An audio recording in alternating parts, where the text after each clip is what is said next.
So don't you touch that dial. After this, I want to pay tribute to the Graspmatyx teachers and staff and management of the liberation movement. I play this one. After this, we got Dr. Yates in the house. Liberation fighter. Dr. Yates in the lion's den. Come to give us some knowledge, you know. And you know, knowledge is power. So keep it locked, okay? 47 minutes past 9 o'clock. Homegrown station, WSDA. The one Ross Bad. Liberating fighters. All the liberators.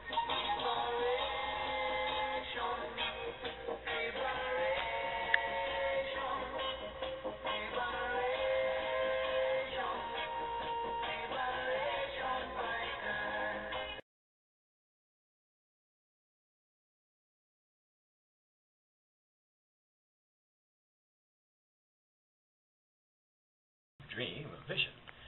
And a little voice, still voice, said to me, read the first book in the Bible. Most people can know it as the Holy Bible. And the last book. First and last. So I open up Bereshit, they call Genesis. And as I started reading in Bereshit, I realized I was reading the creation story, and the first nation mentioned in Scripture is Ethiopia. Most people pronounce it Ethiopia.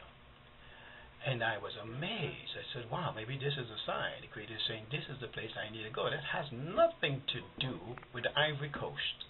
Nothing to do with the west coast of Africa. And so I said, wow, this is all the way to the east. So, but, you know, the interesting thing is that when I read that portion of the Scripture about the creation story about the rivers that run through Havika and the Hidika River and runs through all the way up in the Euphrates up into Ethiopia, I realized that that's the source of the Nile. That's where the Nile starts from. So I got into the computer, got on the computer and Googled Ethiopia. And lo and behold, so much information came up that I was surprised. But what really drew my attention about this particular place is that it stated in the internet that Ethiopia is the only African country that has never been colonized. Well, that drew my attention right away. I said, wow, you're telling me there's a place on the planet Earth where the beast does not have his claws and jaws upon? Well, I need to go to that place, of course. So I keep on reading, and then I read that they have over 80 different tribes of people in Ethiopia, and over about 83 different Kwankwa-och. The word for language is Kwankwa. Plural is Kwankwa-och, O-C-H. I said this has to be a very rich place for you to have 80 different tribes of people and 83 different languages, Kwankwa-och. Wow.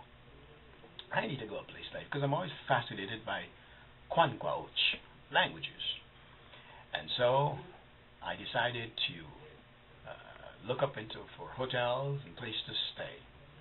And I saw this one little ad showing a very humble looking place called Z, the letter Z, Guest House. And so I said, maybe this is the place I need to be because the Z stands for Zion. So I said, well, this is it. And I like the picture I saw on the internet. And you can Google it. You see Z Guest House. It shows up this beautiful garden. And this gray kind of purple looking house. Nice color. Just homely. And I realized it's not a hotel, but it's a guest house. So I want to be a guest in my house.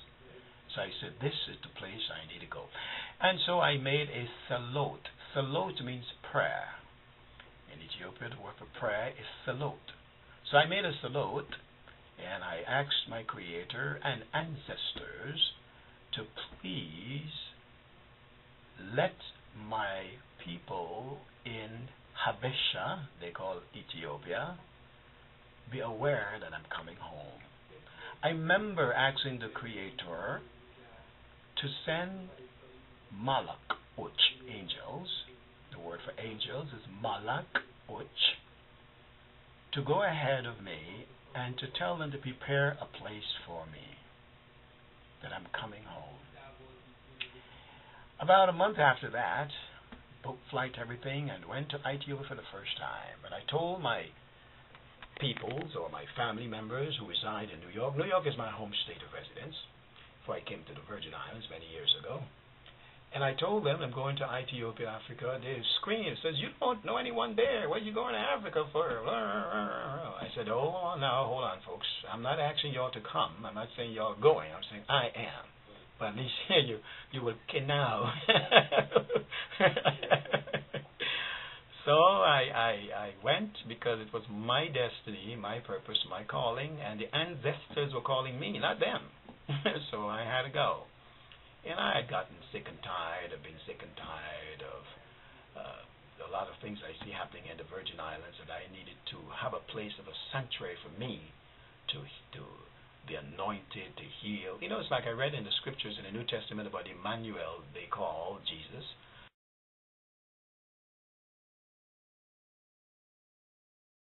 Emmanuel, it states that he would break away from the crowd and the people, and he would go into a quiet place, and he will meditate, and then Malach Uch will come unto him and minister unto him, says the scriptures. It's written in the scriptures.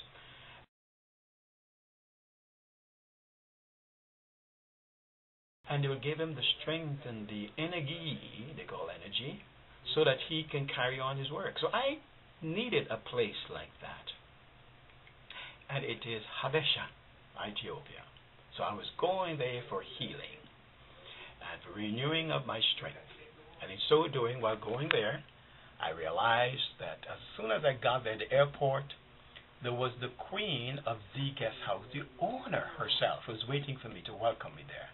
Normally, they would send a servant or a maid or someone to, but I felt so honored, like President Barack Obama when he went to Jordan. And the king came with his own vehicle to pick them up and take them to the castle. That's how I felt. Here was the queen of the guest house, and the Z guest house is her name. The Z stands for her name, and it means Zodi. Her name is Zodi. Zodi means crown in